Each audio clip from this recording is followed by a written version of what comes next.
Bino bye birooto n'amakulu gaabyo. Omuntu okuloota ng'okuŋŋaanya enku oba ng'osennya enku kitegeeza ki? Kitegeeza kino wammanga era abantu bangi abakimbuuzizzaako.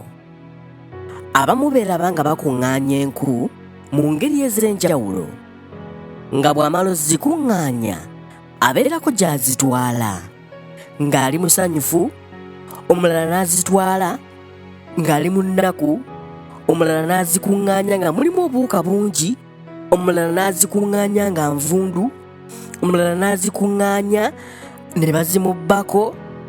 Kale ebintu bwe biti eby'enjawulo gw'omuwuliriza gw'amanyi kiki waloota ekituufu bw'oba nga wali okirooseeko.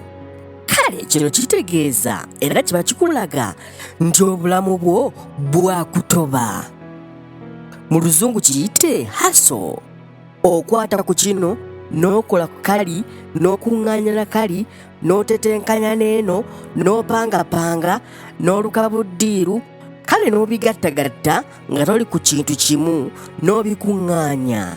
Mulimu abantu nga mu kukuŋŋaanya kwabwe okwo wano na wali nga mu butuufu bakuŋŋaanya ne bafunamu, era mu bulamu bwabwe ne bagenda mu maaso, oba tuyinza okugamba ne babeera successful.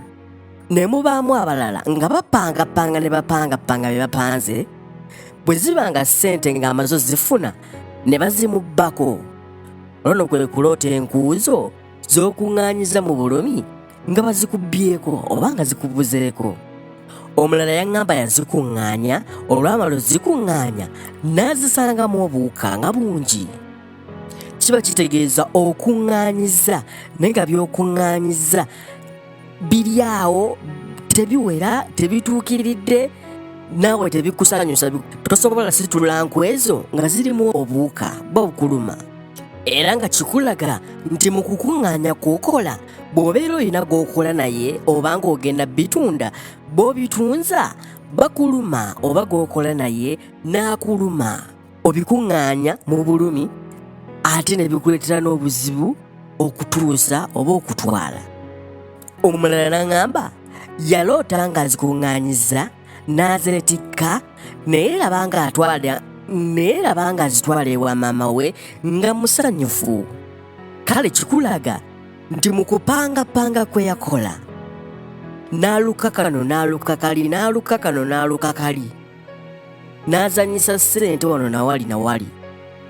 Mu haso ye oba mu kulwana kwe yafunamu, era n'afunamu n'amagoba n'agatwala nga musanyufu, n'awaako ne bazadde be mu ssanyu eringi. Kale jjukira nakugambye nti kisinziira okiroosa otya, naye gwe manya buli w'oloota enku kikulagirawo obulamu ng'ebintu byo byakugatta, okola wano na wali okulaba nti obeerawo. Naye oluvannyuma lwa byonna mulimu ababifunamu ne baba nga abasanyufu, abalala ne babibabbako, abalala ne bafiirwa. Mulimu abamu oluvannyuma lw'okuhasolinga at least ssente w'abeera azisindika ku longo nnamba, okulaga nti by'ohasolingidde biriiriddwa obuwuka. Ekyo kye kirooto kye eky'olwaleero. Subscribinga ky'otategeredde obuuze era okyalingire ne munno.